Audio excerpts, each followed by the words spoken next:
Hi friends, welcome back to my channel. ఈరోజు recipe వచ్చేసి egg biryani అండి. చాలాసార్లు చికెన్ బిర్యానీ, మటన్ బిర్యానీ తింటూ బోర్ కొట్టేస్తుంది కదా. ఇలా ఎగ్ బిర్యానీ కూడా చేసుకోవచ్చండి. చాలా అయితే బాగుంటుంది. ఇలా ఈజీగా అయితే మనం ఇంట్లోనే ప్రిపేర్ చేసుకోవచ్చు. మేమైతే హోటల్స్కి వెళ్ళి తినడం చాలా తక్కువ అండి. అసలుకి ఎప్పుడో ఒకసారి అయితే వెళ్తూ ఉంటాము. ఇలా నేనైతే అన్నీ ఇంట్లోనే ప్రిపేర్ చేస్తూ ఉంటాను. చూడండి, ఎగ్ దమ్ బిర్యానీ ఇలా సలాడ్తో, ఇలా కర్డ్తో అయితే మనమైతే సర్వ్ చేసుకోవచ్చు. చాలా అయితే బాగుందండి. పిల్లలు కూడా చాలా ఇష్టంగా అయితే తిన్నారు. నా వీడియో కానీ ఫస్ట్ టైం చూసినట్టయితే లైక్ చేయండి, షేర్ చేయండి, సబ్స్క్రైబ్ చేయడం మర్చిపోకండి ఫ్రెండ్స్. ఇప్పుడు ఎలా చేయాలో చూసేద్దాం. నేనైతే 2 గ్లాసెస్ బాస్మతి బియ్యం అయితే తీసుకున్నానండి. నేను నార్మల్ బియ్యంతో కూడా తొందర చేసుకుంటూ ఉంటారు. నేనైతే ఈరోజు బాస్మతి బియ్యంతో అయితే చేస్తున్నాను. ఇలా 2 గ్లాసెస్ బాస్మతి బియ్యం తీసుకొని ఇలా మంచిగా వాష్ చేసుకొని వాటర్ ఇలా బియ్యం మునిగేంత వరకు వాటర్ అయితే పోసుకొని నానబెట్టుకోవాలి. ఇలా 10 to 20 మినిట్స్ ఇలా నానబెట్టుకోవాలి. ముందుగా అయితే మనం ఆనియన్స్ అయితే ఫ్రై చేసుకుందాం. అన్ని బిర్యానీలోకి కంపల్సరీ టేస్ట్ని ఇచ్చేది ఈ బ్రౌన్ కలర్ ఆనియన్సే అండి. ఇలా ఆనియన్సే చాలా బాగుంటుంది.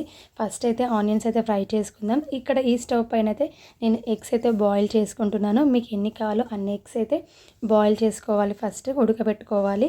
ఇక్కడ నేను చూడండి సన్నగా కట్ చేసుకున్న ఆనియన్స్ ఇలా పొడుగుగా అయితే కట్ చేసుకొని ఇలా బ్రౌన్ కలర్ వచ్చేంత వరకు ఇలా ఫ్రై చేసుకోవాలండి. ఇవి బిర్యానీలోకి మంచి టేస్ట్ని అయితే ఇస్తుంది అనమాట. ఇవి వేస్తేనే అసలు బిర్యానీ కూడా కలర్ఫుల్గా ఉంటుంది. ఇలా అయితే మీడియం ఫ్లేమ్లో పెట్టుకొని ఇలా ఫ్రై చేసుకోవాలి. గోల్డెన్ బ్రౌన్ కలర్ వచ్చేంత వరకు అయితే ఫ్రై చేసుకుంటూ ఉండాలి.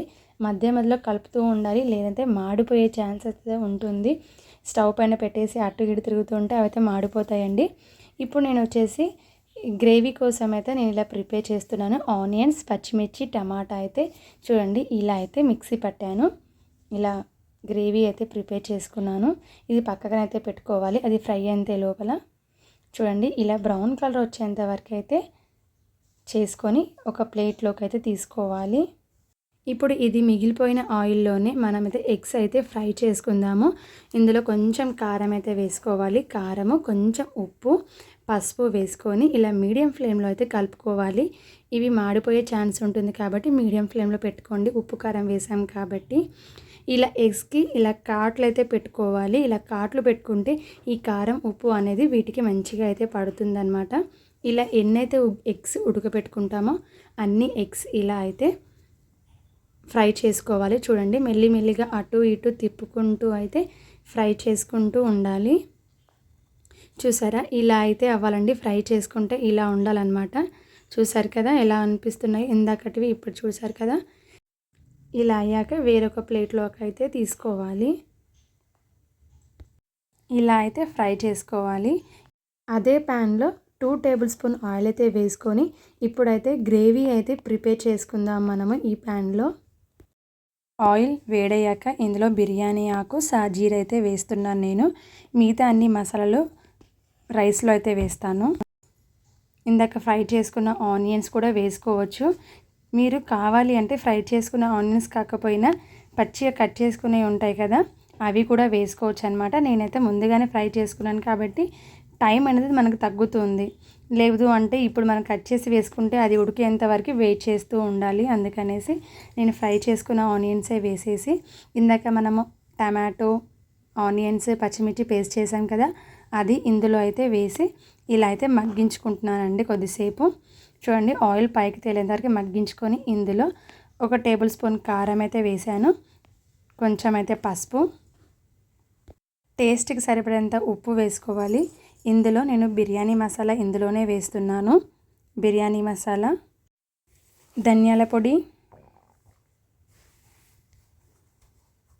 గరం మసాలా ఇలా అన్నీ వేసేసుకొని ఇలా అయితే కలుపుకోవాలి. మొత్తం అంతా కలిసేటట్టు ఇలా అయితే కలుపుకోండి.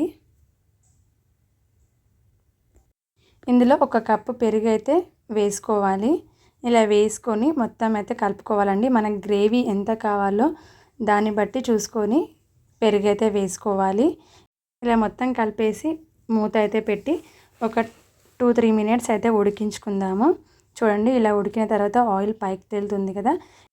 ఇందులో ఎగ్స్ వేసుకొని మెల్లిగా అయితే కలుపుకోవాలి. కలుపుకొని ఒక 2-3 మినిట్స్ ఉడికించుకుంటే ఈ కర్రీ అయితే రెడీ అయిపోతుంది. పక్కనైతే పెట్టుకోవాలి. వేరొక గిన్నెలో ఇలా వాటర్ అయితే పోసుకొని కొంచెం సాల్ట్ అయితే వేసుకోవాలి.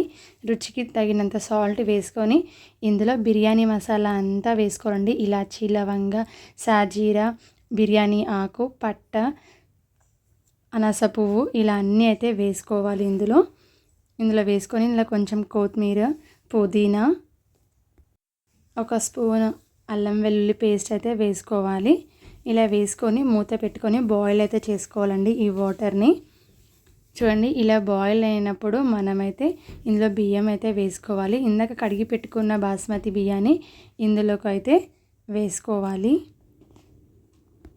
హాఫ్ బాయిల్ అయ్యేంత వరకు అయితే ఉడికించుకోవాలండి. 50% ఉడికితే చాలు. ఇలా స్టవ్ ఆఫ్ చేసేసి పక్కనైతే పెట్టుకోవాలండి.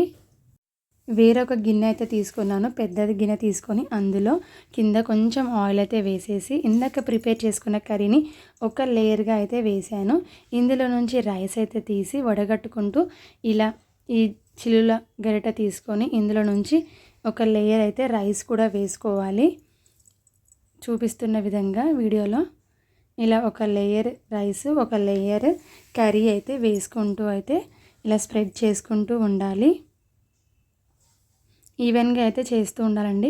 ఇందులో నేను కొంచెం ఫుడ్ కలర్ అయితే వేస్తున్నాను. ఇందులో కొత్తిమీర, పుదీనా అయితే ఇలా పైనుంచి అయితే స్ప్రింకిల్ చేయాలి. ఇవి ఇందాక మనము బ్రౌన్ ఆనియన్స్ ఫ్రై చేసుకున్నాం కదా, అవి కూడా ఇలా అయితే స్ప్రింకిల్ చేయాలండి. ఇలా మొత్తం ఫుల్గా స్ప్రెడ్ చేసేసేయాలి. ఇందులో మళ్ళీ ఒక లేయర్ అయితే ఈ కర్రీ కూడా వేసుకోవాలి. ఇలా ప్రతి లేయర్ అయితే ఇలానే చేస్తూ ఉండాలండి. ఒక లేయర్ కర్రీ, ఒక లేయర్ రైస్ అయితే వేసి అందులో కొంచెం కలర్, కొత్తిమీర, పుదీనా, ఇలా ఆనియన్స్ కూడా వేసేసుకోవాలి. ఇంకా అన్ని లేయర్స్ అలానే చేసుకొని ఇంకా ఫైనల్గా అయితే పైన అయితే రైస్ కూడా కప్పేసేయాలండి. రైస్ వేసేసి ఇలా కలర్ కూడా వేసుకోవాలి. ఫుడ్ కలర్ మీ ఆప్షన్ అండి. ఫుడ్ కలర్ వేసుకోవచ్చు లేదా కుంకుమ పువ్వు వాటర్ కూడా వేసుకోవచ్చు. ఇలా ఆనియన్స్, కొత్తిమీర, పుదీనా అయితే వేసేసుకొని ఇందాక ఉడికించుకున్న రైస్ వాటర్ ఉంటాయి కదా, అవి ఒక చిన్న గ్లాస్తో అయితే పైనుంచి అయితే పోసుకోవాలండి. పోసుకున్న తర్వాత ఇలా నెయ్యి కానీ ఆయిల్ కానీ అయితే వేసుకోవాలి. మా పిల్లలు అయితే నెయ్యి తినరు కాబట్టి నేనైతే 2 టేబుల్ స్పూన్ అయితే ఆయిల్ అయితే ఇలా వేస్తున్నాను. ఇదే స్టవ్ పైన నేను పెద్దగా లావు మందంగా ఉన్న పెంకనైతే పెట్టానండి. ఇలా పెనం అయితే పెట్టేసి దానిపైన ఈ గిన్నెనైతే పెట్టేశాను. చూడండి దీనిపైన వేడి బయటికి పోకుండా ఇలా రోల్ అయితే పెట్టానన్నమాట. హై ఫ్లేమ్లో 2 మినిట్స్ అయితే ఉడికించుకొని ½ అన్ అవర్ ఇలా మీడియం ఫ్లేమ్లో అయితే ఉడికించుకోవాలండి. ఇప్పుడైతే చూసేద్దాము రెడీ అయిపోయింది. ఎలా ఉందో దమ్ బిర్యానీ. ఇంకా స్టవ్ అయితే ఆఫ్ చేసేస్తున్నాను. చూడండి వేడి వేడిగా దమ్ బిర్యానీ అయితే రెడీ అయిపోయిందండి. మీకు నచ్చితే లైక్ చేయండి, షేర్ చేయండి, సబ్స్క్రైబ్ చేయడం మర్చిపోకండి ఫ్రెండ్స్. ఇంకా ఇప్పుడైతే ప్లేట్లోకి అయితే సర్వ్ చేసేసుకొని మేమైతే రైతా పెట్టేసుకొని సలాడ్తో అయితే సర్వ్ చేసుకొని తింటున్నామండి. చాలా అయితే బాగుంది. పిల్లలు కూడా చాలా ఇష్టంగా అయితే తిన్నారు. చూడండి తింటున్నారు కూడా. మీ వీడియో నచ్చితే లైక్ చేయండి, షేర్ చేయండి, సబ్స్క్రైబ్ చేయడం మర్చిపోకండి ఫ్రెండ్స్. Please bye.